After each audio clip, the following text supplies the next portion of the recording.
માનીએ છીએ અને પ્રભુની સ્તુતિ કરીએ છીએ આજના આખા દિવસ માટે સવારથી અત્યાર સુધી પ્રભુએ આપણને એની અજાયબ કૃપામાં ધરી રાખ્યા. સવારે અમે વડવા ચર્ચમાં ગયા અને બપોરે પાછા આવ્યા અને બધા સમય દરમિયાન પ્રભુની કૃપાનો અનુભવ કરી શક્યા. તેને માટે પ્રભુના નામે ધન્યવાદ આપીએ છીએ. આજે જે વચન સંબંધી વિચાર કરવાના છીએ તો પોતાની માની સોંપણી જે પોતાના પ્રિય શિષ્ય યોહાન, જબદીના દીકરા યોહાનને સોંપે છે. એટલે મારો જે વિષય છે એ ખાસ કરીને જવાબદારી સોંપવામાં આવે છે. કોની જવાબદારી? તો જે કૌટુંબિક વ્યવસ્થા છે એ કુટુંબની વ્યવસ્થાની અંદર ખાસ પ્રકારની જવાબદારી સોંપવામાં આવે છે. હું અને તમે બહુ જ અગત્યની અને મહત્વની વ્યક્તિ છીએ. હું અને તમે એક પરિવારની સાથે જોડાયેલા છીએ. હું અને તમે એક પરિવાર છીએ. હું અને તમે એક કુટુંબ છીએ અને મંડળી એક કુટુંબ તરીકે છે અને અલગ અલગ કુટુંબમાંથી આપણે આવીએ છીએ અને અલગ અલગ કુટુંબમાંથી આવવા છતાં આપણે કુટુંબમાં સામેલ બનીએ છીએ. તેને માટે પ્રભુનો બહુ જ આભાર માનીએ છીએ.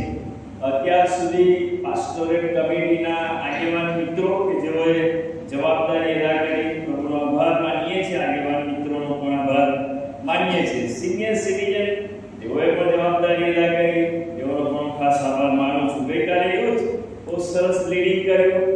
બંને બાળકોએ સાહેબના દીકરા અને દીકરી જે છેલ્લી પ્રાર્થના કરે, બહુ સુંદર પ્રાર્થનાઓ બંને બાળકોએ કરાવી. Thank you very much. અને આજે મહિલા સંગઠનના આગેવાન મિત્રો કે જેઓએ આગેવાની આપી, મહિલા સંગઠનના પ્રમુખ સાહેબા અને સેક્રેટરી અને ઉપપ્રમુખ અને ટ્રેઝરર અને મહિલા સંગઠનના તમામ આગેવાનોનો પણ ખાસ આભાર માનું છું. પ્રભુના વચનો તરફ જઈએ તે પહેલા પ્રાર્થના કરીએ. પ્રભુ, અમે તમારો પુષ્કળ આભાર માનીએ છીએ અને તમારી સ્તુતિ કરીએ છીએ. તમે અમને પરિવાર આપ્યું છે અને અમે પરિવારની સાથે જોડાયેલી બહુ અગત્યની વ્યક્તિઓ છીએ. પ્રભુ ઈસુ ખ્રિસ્ત કે જેમણે પોતાની માં કે જેમની સોંપણી પોતાના પ્રિય શિષ્યને કરી, આજે સંબંધી અમે વિચારવાના છીએ. ત્યારે વિચારવાની માટે તમે અમને મદદ કરો, તમે બોલો, અમે સાંભળીએ અને તમને આધીન થઈએ એવી અમારી પ્રાર્થના પ્રભુ ઈસુ ખ્રિસ્તના પવિત્ર અને પ્રમાણ નામથી માંગીએ છીએ. અને સાંભળો, માન્ય કરો. આમીન. બેન, થેન્ક યુ. બેને પણ સરસ પ્રાર્થના કરાવી. આયે હમ તેરે ચરણો મેં શ્લોક ગાવામાં આવશે ત્યારે સાંભળીશું.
તો આજના સમય માટે પ્રભુનો બહુ આભાર માનીએ છીએ અને પ્રભુની સ્તુતિ કરીએ છીએ. ભજન સંગ્રહમાં 46 નંબરનું જે પ્રત્યુત્તરી વાંચન પાઠ આપવામાં આવ્યું છે એમાં કેટલીક સૂચનાઓ આપવામાં આવી છે અને કદાચ એ બધું આપણે નહીં વાંચીએ પણ પતિ પત્ની વિશે લખ્યું છે. ત્યાર પછી છોકરા પ્રભુમાં તમારા મા બાપની આજ્ઞાઓ માનો કેમ કે એ યથા યોગ્ય છે.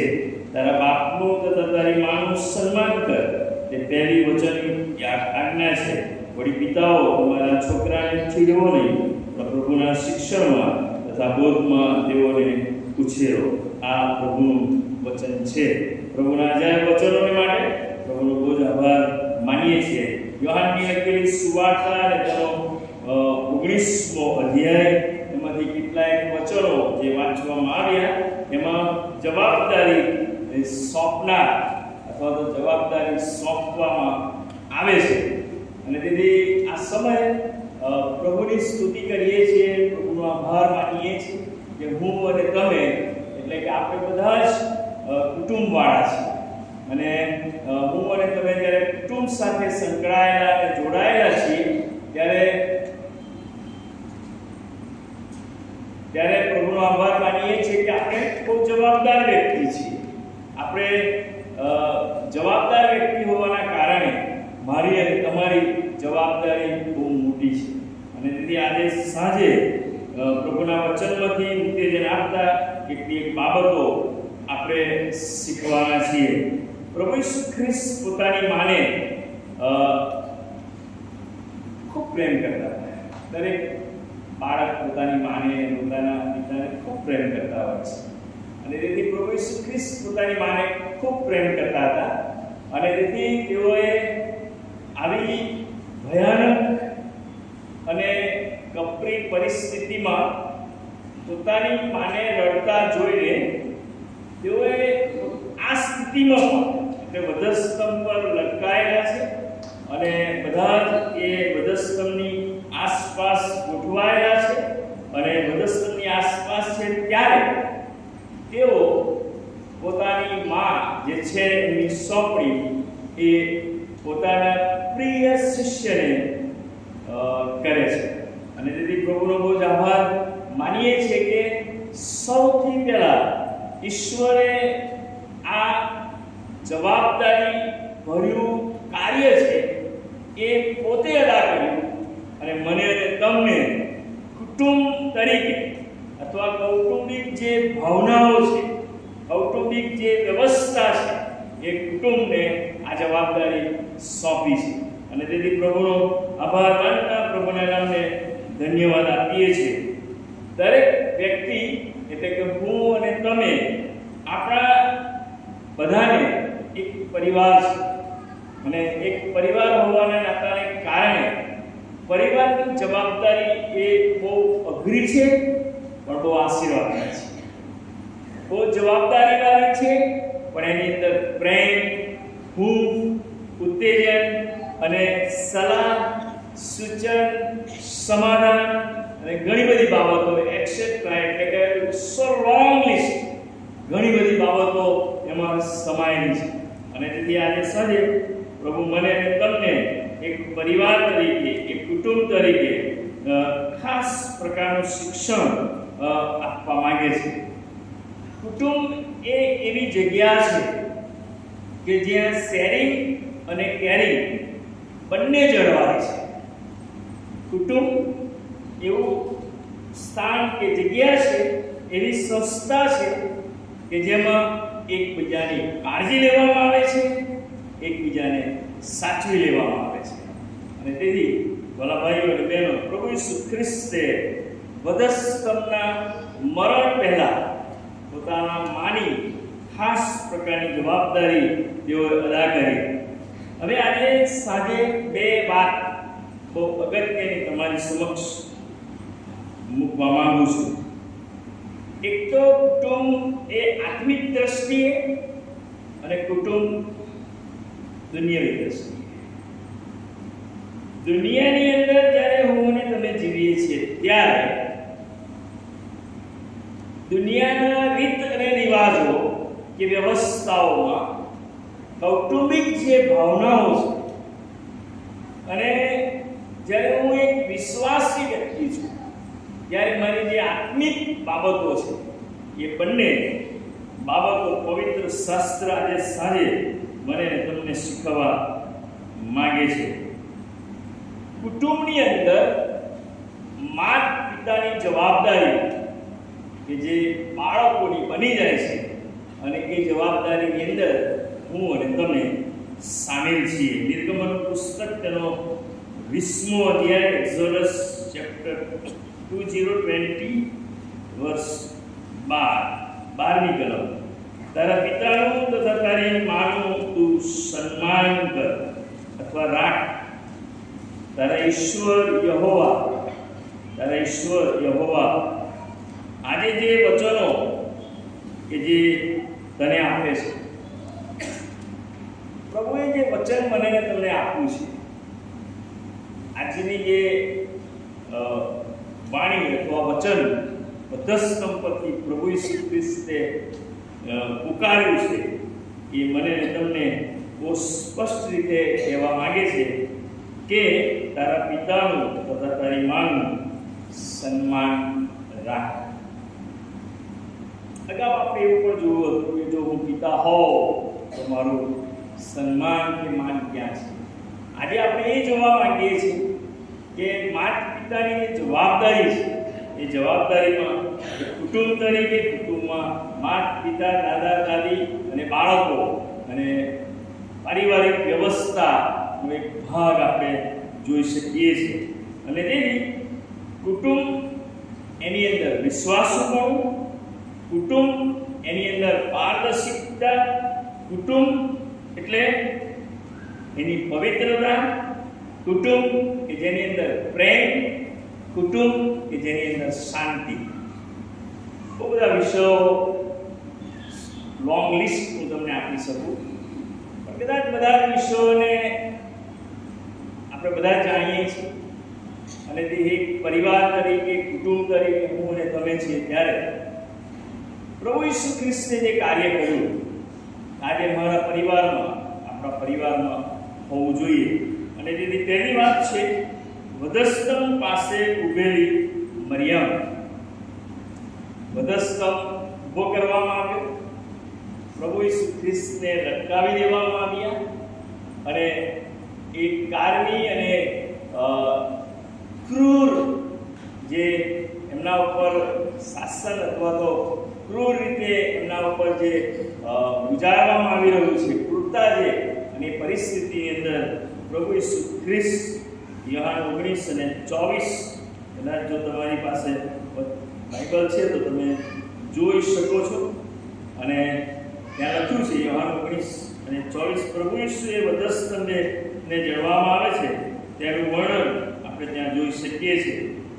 પ્રભુ ઈસુ ખ્રિસ્તનો લોકોએ નકાર કર્યો.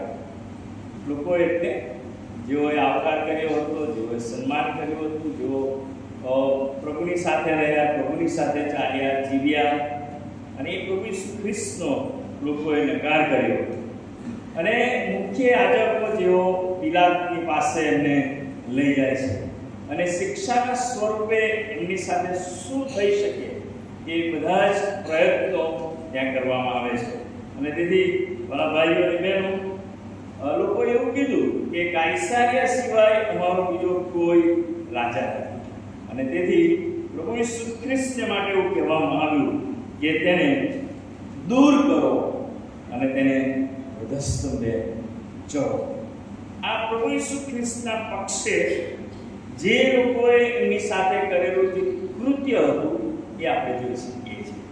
આગળ વધતા જો તમે જોશો તો બાઇબલ મને ને તમને એવું શીખવે છે કે મેણા કે ઠઠ્ઠા કે મશ્કરીઓમાંથી પસાર થતા પ્રભુ ઈસુ ખ્રિસ્ત કે જેઓએ એની મશ્કરી કરી, જેઓએ એની વિરુદ્ધ પુકારો કર્યા, નિર્દોષ હોવા છતાં, ત્યારે કોણ માં એવા હોય કે જેનું હૃદય વિંધાઈ ન જાય?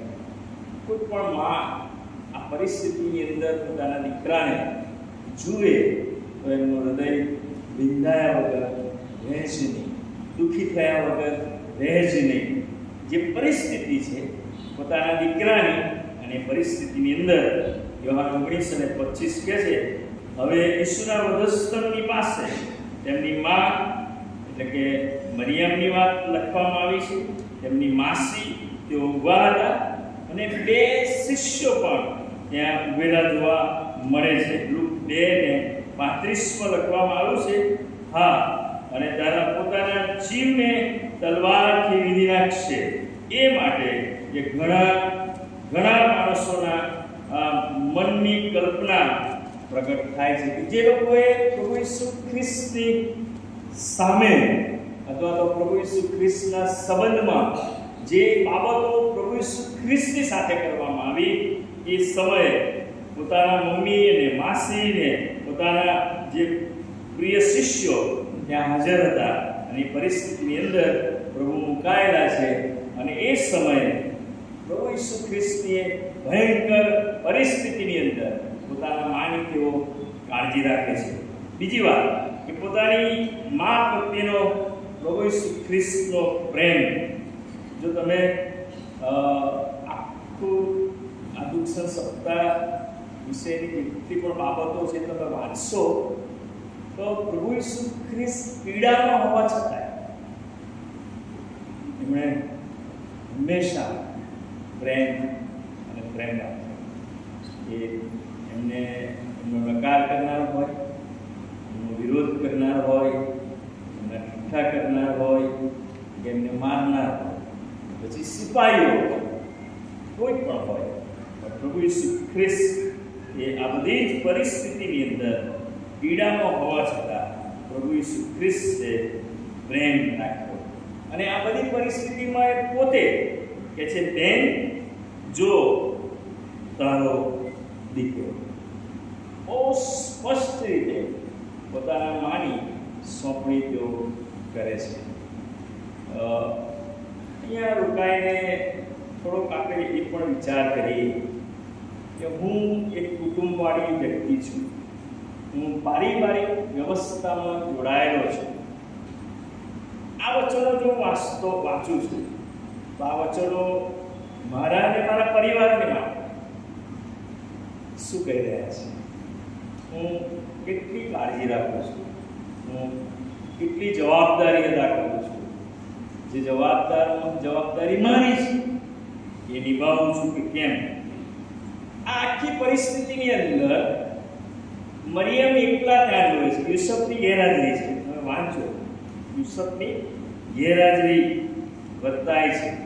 રોમન સત્તાની સામે એક સ્ત્રી અને ત્યાર પછી આન્નાસ અને કાયાફાસની સામે પણ આ એક જ સ્ત્રી કે જે ઝઝૂમી રહી છે અને પોતાના દીકરાના દુઃખને નિભાવતા પ્રભુ ઈસુ ખ્રિસ્ત પોતાની મા તરફ જોઈને કહે છે, જો આ તારો દીકરો.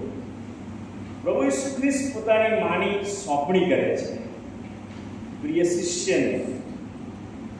હું એવું માનું છું કે, અને હું એ વિશ્વાસ પણ કરું છું કે હું પણ એક જવાબદાર પિતા છું, હું પણ એક જવાબદાર વ્યક્તિ છું. તો મારા સંબંધમાં કૌટુંબિક વ્યવસ્થામાં મારો રોલ કેવો હોઈ શકે? અને તેથી કે છે, ત્યાર પછી લખ્યું છે, તે જ ઘડીએ એમણે પોતાના ઘેર તેમને લઈ જાય છે, જેનું નામ છે જબદીનો દીકરો યોહાન. અને તે જ સમયે કે જેમને ઘેર લઈ જાય છે, જેના પર પ્રભુ ઈસુ ખ્રિસ્ત ખૂબ પ્રેમ રાખતા, પોતાની મા પર પ્રેમ રાખે છે, પોતાના શિષ્યની ઉપર, અને જેઓ એમને સતાવતા હતા, એમને હેરાન કરતા હતા, જેઓ એમને વધસ્તંભ પર ચડી દીધા, એમના પર પણ તેઓ પ્રેમ રાખે છે. અને તેથી નિર્ગમનનું પુસ્તક તેનો 20મો અધ્યાય જે કીધું એ પ્રમાણે 12મી કલમ પ્રમાણે તારા પિતાનું તથા તારી માનું સન્માન કર. પૂર્ણનિયમનું પુસ્તક તેનો 5મો અધ્યાય તેની 16મી કલમ, યહોવા તારા ઈશ્વરે તને આજ્ઞા આપી છે તે પ્રમાણે તારા પિતાનું તથા તારી માનું સન્માન કર. યહોવા તારા ઈશ્વર જે દેશ તને આપે છે તેમાં તારું આયુષ્ય દીર્ઘ થાય. સન્માન અને માન જ્યારે આપવામાં આવે છે ત્યારે પ્રભુ તમને જ્યાં કંઈ વસાવે છે ત્યાં અને જે કંઈ નિસ્વ છો ત્યાં એક તો તમારું આયુષ્ય દીર્ઘ થાય છે અને તમને એના આશીર્વાદો પણ મળે છે. બહુ ગજબની આખી વાતને બહુ લાંબી વાત છે, પણ એને ટૂંકમાં કહીને એટલું કહેવા માંગુ છું કે પ્રભુ ઈસુ ખ્રિસ્ત પોતાની માની સોંપી આ પરિસ્થિતિમાં પણ કરે છે પોતાના પ્રિય શિષ્યને. શું આપણે એકબીજા પર પ્રેમ રાખીએ છીએ? બહુ અઘરો પ્રશ્ન છે. શું હું મારા પરિવાર પર પ્રેમ રાખું છું? શું હું મારા બાળકો પર પ્રેમ રાખું છું? ભલા ભાઈઓ અને બહેનો, કુટુંબ એવી જગ્યા છે કે જ્યાં બાળકો પોતાના માતા પિતા પાસેથી જ શીખે છે. પોતાના મમ્મી અને પોતાના પપ્પા પાસેથી જ શીખે છે. અને તેથી આ બાબત મારા અને તમારા માટે પણ છે. પ્રભુ ઈસુ ખ્રિસ્તે તો આવી અઘરી સ્થિતિમાં પોતાના માની જવાબદારી અદા કરી છે. પણ શું હું એક પરિવાર તરીકે, કુટુંબ તરીકે શું ત્યારે હું એકબીજા પર, પરિવાર પર પ્રેમ રાખું છું? પદસ્તંભની આસપાસ જે સ્થિતિ હતી એ બહુ નાજુક હતી. પદસ્તંભની આસપાસ જે સમય કે સંજોગો હતા એ બહુ અઘરા હતા. સ્વીકારી શકાય નહીં ને માની શકાય નહીં. અને બધા સંજોગોમાં પ્રભુએ પોતાની મા ઉપર ને પોતાના શિષ્યોને જે કોઈ ત્યાં હતા એ બધા પર પોતાનો પ્રેમ પ્રદર્શિત કર્યો એ આપણે ત્યાં જોઈ શકીએ છીએ. ભલા ભાઈઓ અને બહેનો, ત્યાં ચિઠ્ઠી નાખીને વસ્ત્રો વેચી દેનાર માણસો પણ હતા. એનો અર્થ એવો થાય કે જવાબદારી અદા કરનાર પણ હતા, પ્રેમ કરનાર પણ હતા, અને વસ્ત્રોને વહેંચી દેનાર લોકો પણ ત્યાં હતા. તમે ઘરે જઈને અભ્યાસ કરજો. સિપાહીઓ કે જેમણે ચિઠ્ઠીઓ નાખીને તેમના કપડાની વહેંચણી કરી તેમજ તેમની મશ્કરીઓ કરતા હતા, પ્રભુ ઈસુ ખ્રિસ્તના હૃદયમાં તેઓને માટે પણ પ્રેમ હતો, શિષ્યોને માટે પણ પ્રેમ હતો, અને પોતાની માને માટે પણ પ્રેમ હતો. શું હું બીજા ઉપર પ્રેમ કરી શકું? શું હું બીજા ઉપર પ્રેમ રાખી શકું? અને તેથી આજે સાંજે પ્રભુ મને તમને પ્રભુ જે તારનાર ને ઉદ્ધારનાર, જગતને માટે પોતાને અર્પણ કરનાર પ્રભુ ઈસુ ખ્રિસ્ત જો આટલું બધું મારા માટે કરતા હોય તો મારી અને તમારી જવાબદારી પણ એટલી જ બને છે. અને તેથી પ્રેરિતોના કૃત્ય તેનો 2 અધ્યાય અને તેની 42મી કલમ કે છે તેઓ પ્રેરિતોના બોધમાં, સંગતમાં, રોટલી બાંધવામાં તથા પ્રાર્થનામાં દ્રઢતાથી લાગુ રહેલા હતા. આ એક કુટુંબ હતું, આ એક મંડળી હતી, આ એક સમાજ હતો. આ એવા લોકો હતા કે તેઓ પોતે સંગતમાં, રોટલી બાંધવામાં તથા પ્રાર્થનામાં દ્રઢતાથી લાગુ રહેતા હતા. નાની વાત, પ્રેક્ટિકલ વાત. ત્યારે તો પ્રભુનું આપેલું આપણા વડવાઓ પાસે અને આપણી પાસે પણ છે. પણ એક સમય હતો કે કોઈ આવક નહોતી અને 10, 11, 8 કે 9 બાળકો હોય તો એવા પરિવારો પણ હતા કે ઘરમાં 2 જ રોટલા બની શકે અને 8 8 જણને ખવડાવવાનું હોય. સાચી વાત કરું છું. કદાચ કોણે જોયું મને નથી ખબર, પણ મને એવી ખબર છે કે તેઓ પહેલા પોતાના બાળકને ખવડાવતા હતા અને વધે ને તો જ તેઓ. Do you believe? Yes or no? Yes. આજે બધું છે, ભર્યું બધું છે, બહુ બધું છે. કદાચ એટલું બધું છે કે વધી પડે છે. પણ એક એવો સમય મારા ભાઈઓ એટલે જ ઘણા બધા લોકો એવું કહે છે કે તેઓએ પેટે પાટા બાંધીને મારું અને તમારું પોષણ કરે છે. પ્રભુ ઈસુ ખ્રિસ્ત વધસ્તંભ પર ભયંકર પરિસ્થિતિમાંથી પસાર ત્યારે તેમણે પોતાની માની જવાબદારી અદા કરી. અને તેથી આજે સાંજે રોમનોનો પત્ર તેનો 12મો અધ્યાય અને તેની 10મી કલમ કહે છે, ભાઈઓ પ્રત્યે જેવો પ્રેમ ઘટે છે તેવો ગાઢ પ્રેમ એકબીજા પર હાલો. એક કુટુંબ આપણને એવું લાગે છે કે બહુ મોટી મંડળી છે, પણ હંમેશા એવું કહું છું કે મંડળી એક કુટુંબ છે. ભલે આપણે અલગ અલગ કુટુંબમાંથી આવીને અહીંયા બેસીએ છીએ, પણ મંડળી એક પરિવાર છે. અને તેથી રોમન 12:10 કહે છે, ભાઈઓ પ્રત્યે જેવો પ્રેમ ઘટે છે તેવો ગાઢ પ્રેમ એકબીજા પર રાખો. અને પછી બહુ સરસ છે, માન આપવામાં પોતાના કરતા બીજાને અધિક પ્રભુ ઈસુ ખ્રિસ્તે એ કર્યું. પ્રભુ ઈસુ ખ્રિસ્તે કામ કર્યું. પ્રભુ ઈસુ ખ્રિસ્તે નમૂનો આપ્યો. પ્રભુ ઈસુ ખ્રિસ્તે જવાબદારી અદા કરી. આજે સાંજે પ્રભુ મારીને તમારી પાસે એ કરાવવા માંગે છે. બીજો કોરિન્થીનો 13મો અધ્યાય, 2 Corinthians chapter 13:11.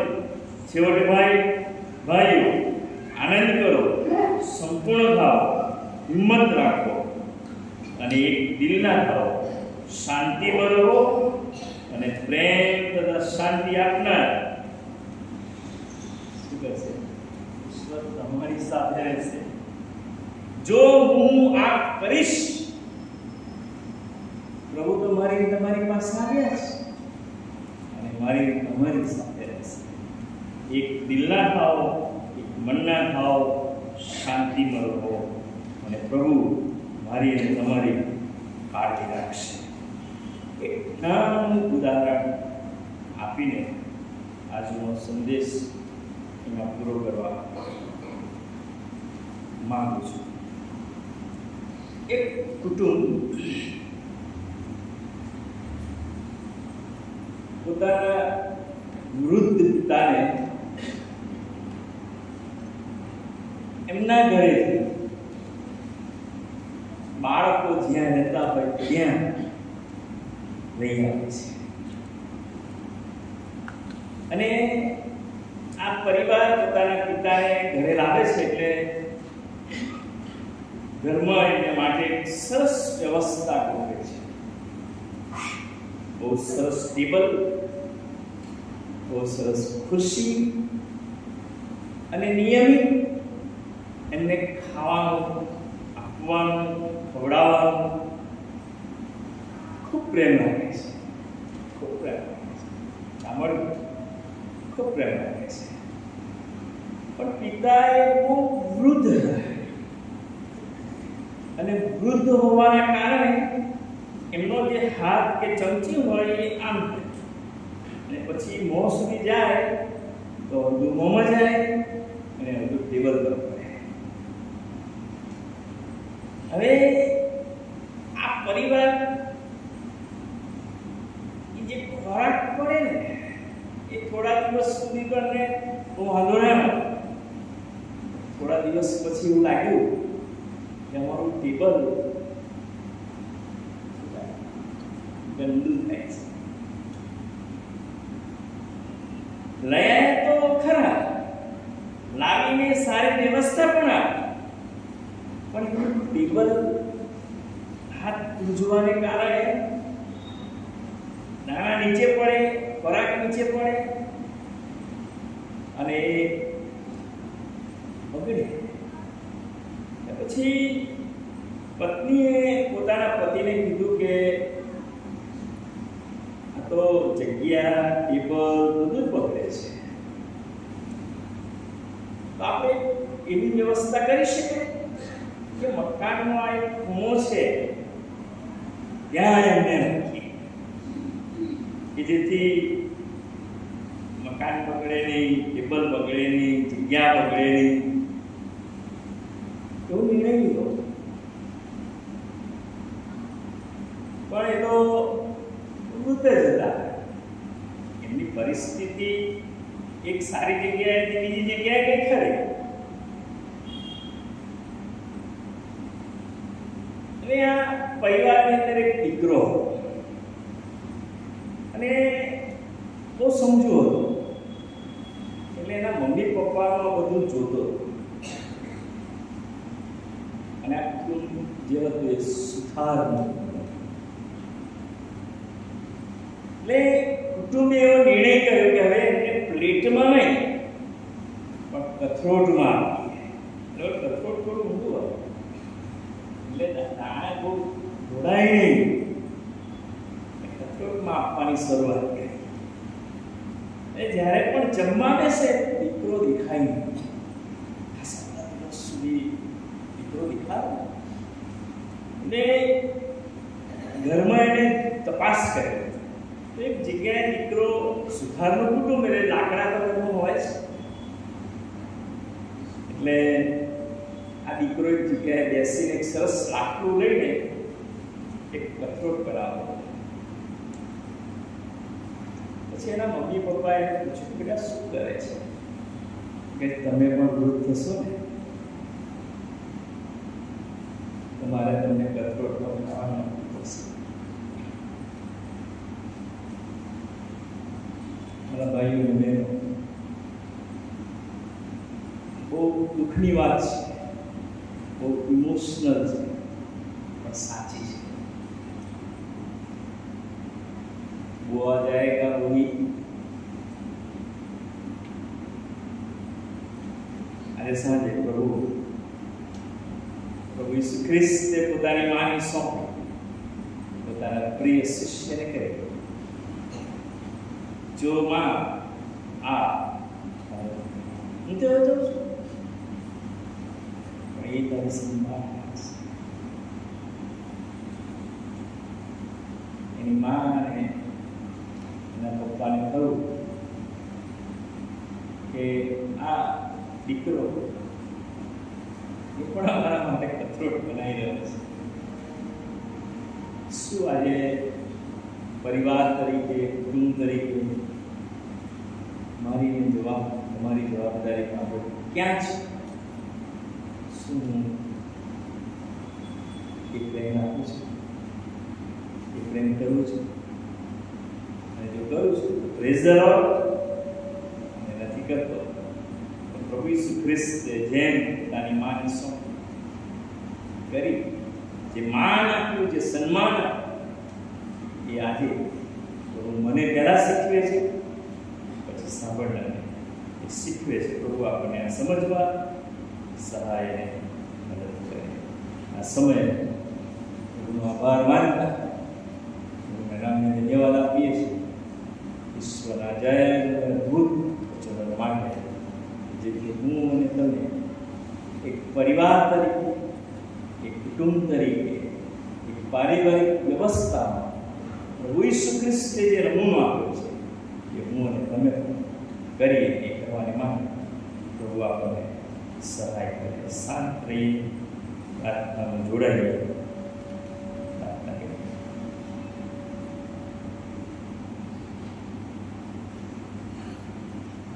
બાળક